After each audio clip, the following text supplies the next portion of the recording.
जय श्रीराम.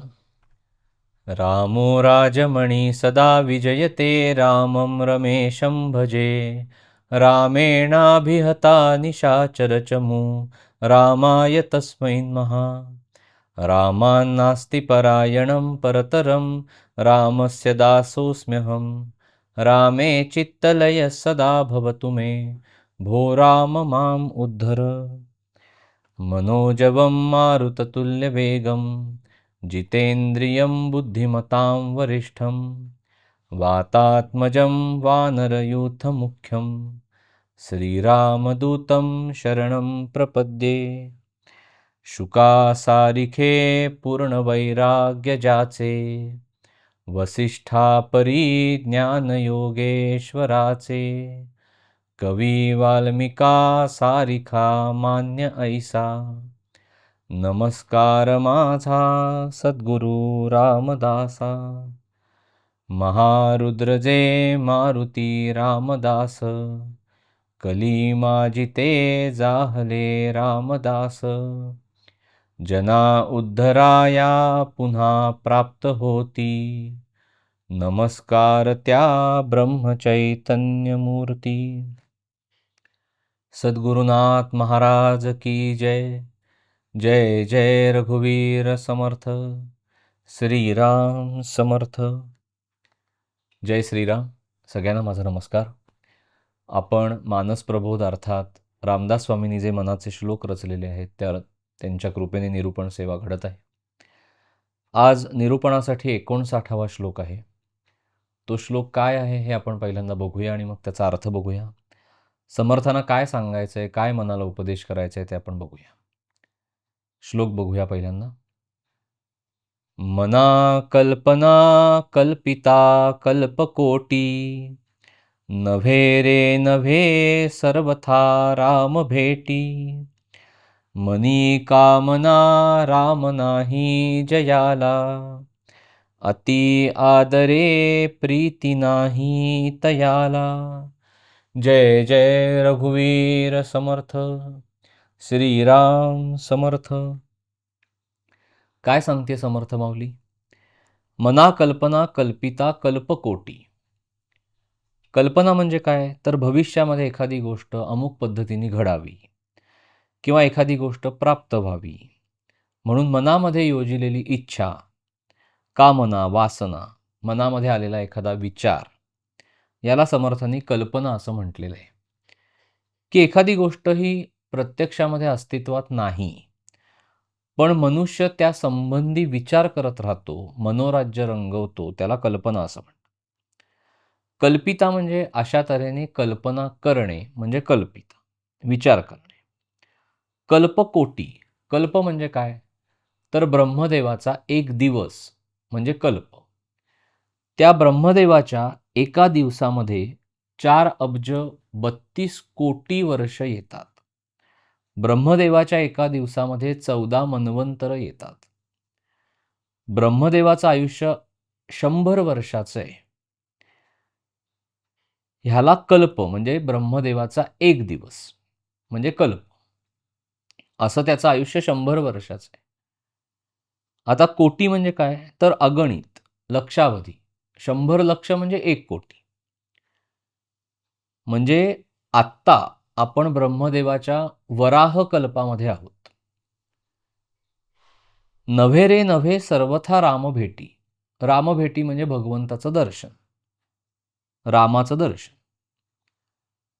मनी कामना राम नाही जयाला. ज्याच्या मनामध्ये कामना आहे त्याला रामाची भेट होत नाही. कामना म्हणजे इच्छा, वासना, आकांक्षा किंवा हाव. अति आदरे प्रीती नाही तयाला. आदरे म्हणजे काय? तर पूज्य बुद्धी, आदर. प्रीती म्हणजे भगवंताविषयीचं प्रेम, निष्ठा, श्रद्धा, भक्ती. म्हणजे समर्थांना काय सांगायचं या श्लोकामध्ये? की हे मना, कल्पकोटी म्हणजे अनंत, अगणित, लक्षावधी कल्पना करत गेल्याने किंवा मनोराज्य करत गेल्याने रामाची भेट म्हणजे रामदर्शन तुला कधीही होणार नाही. ज्याच्या मनामध्ये कामना आहे, ज्याच्या मनामध्ये कुठली तरी भोगवादाची इच्छा आहे, लालसा आहे, हाव आहे, त्याला रामाची म्हणजे भगवंताची कधीही प्राप्ती होत नाही. त्याला भगवंताविषयी आदरयुक्त प्रेम, निष्ठा, श्रद्धा त्याच्या मनामध्ये उत्पन्न होत नाही. म्हणजे या श्लोकामध्ये समर्थांनी मनुष्याचा स्वभाव कसा असतो हे सांगितलेलं आहे. मनुष्य निसर्गतः कल्पना करतो. म्हणजे मनोराज्य रंगवतो. म्हणजे जे अस्तित्वात नाही, जे अस्तित्वात येण्याची शक्यता नाही, पण ते अस्तित्वात यावं असं वाटतं, त्याला कल्पना करणं किंवा मनोराज्य रंगवणं असं म्हणतात. एका दिवसामध्ये लाखो विचार मनुष्याच्या मनामध्ये उत्पन्न होतात असं मानसशास्त्र सांगतं. या कल्पनेच्या भराऱ्या मारण्याला समर्थांनी कल्पकोटी असं संबोधलेलं आहे. म्हणजे जसं ब्रह्मदेवाच्या एका दिवसाच्या आयुष्यामध्ये 4,32,00,00,000 वर्ष येतात, 14 मन्वंतर घडतात, असं ब्रह्मदेवाचं 100 वर्षाचं आयुष्य आहे. म्हणजे हे जसं अगणित आहे, तसं मनुष्याच्या मनामध्ये अगणित विचार किंवा कल्पना उत्पन्न होत असतात. म्हणून ते मना कल्पना कल्पिता कल्पकोटी. म्हणजे जेव्हा मन अशा पद्धतीने अगणित कल्पनांचा विचार करतं किंवा मनोराज्य रंगवतं, ज्या गोष्टी अस्तित्वात नाही आहेत, पण त्या अस्तित्वात याव्या, त्या घडाव्या, त्या मला मिळाव्या, प्राप्त व्हाव्या, ह्या दिवसभर कल्पना मनुष्य करत राहतो, मनोराज्य रंगवत राहतो. तर पुढच्या चरणामध्ये समर्थ माऊली म्हणते की नव्हे रे नव्हे सर्वथा राम भेटी. अशा मनुष्याला कधीही रामाची भेट होऊ शकत नाही, ईश्वर दर्शन होऊ शकत नाही. कारण तो चिंतन कोणाचं करतोय? ईश्वराचं करत नाहीये. तो निरनिराळ्या कल्पनांच्या मनोराज्यांमध्ये तो रंगलेला आहे. ह्या कल्पना रचण्याला कल्पिता कल्पकोटी असं समर्थांनी म्हटलेलं आहे. आता या ज्या कल्पना आहेत, या अर्थातच विषयभोगाच्या किंवा भौतिक आहेत. म्हणजे बघा, मनुष्याच्या मनामध्ये काहीही उत्पन्न होतं, की माझा मोठा बंगला असावा, त्याच्यामध्ये नोकर-चाकर असावेत. भौतिक सुख हवंय ना मनुष्याला. बाहेर महागडी गाडी उभी असावी, त्या गाडीमध्ये बसून मी शहरभर हिंडावं. इथपासनं ते चंद्रावर जमिनी विकत घेण्यापर्यंत मनुष्य कल्पना करतो. याला समर्थांनी कल्पिता कल्पकोटी असं म्हटलेलं आहे. म्हणजे छोट्या घरामध्ये राहणारी व्यक्ती मोठ्या घराच्या कल्पना करते. दुचाकीवरून फिरणारी व्यक्ती 4 चाकीचा विचार करते. 4 चाकीने हिंडणारी व्यक्ती अगदी माझं स्वतःचं विमान असेल इथपर्यंत कल्पना करत राहते. मनोराज्य रंगवण्याला काय? मी कुठल्याही कल्पना करू शकतो. पण त्या अर्थातच भौतिक किंवा विषय सुखाच्या असतात. आणि ज्याच्या मनामध्ये अशा कल्पनेच्या भराऱ्या आहेत, तो अर्थातच विषयाच्या मधनं सुख भोगण्यासाठी तो विषयाचाच विचार करतो, त्याचंच चिंतन करतो. मग ज्याच्या मनामध्ये विषयाचं चिंतन आहे, म्हणजे भगवंताचं चिंतन अर्थात नाही आहे, त्याला रामभेट होऊ शकत नाही, भगवंताचं दर्शन होऊ शकत नाही.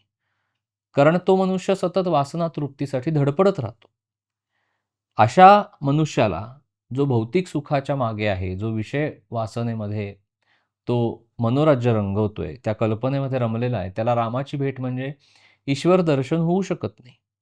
आणि हे सांगताना समर्थ पहिल्या 2 चरणामध्ये सांगतात, की मना कल्पना कल्पिता कल्पकोटी, नव्हे रे नव्हे सर्वथा राम भेटी.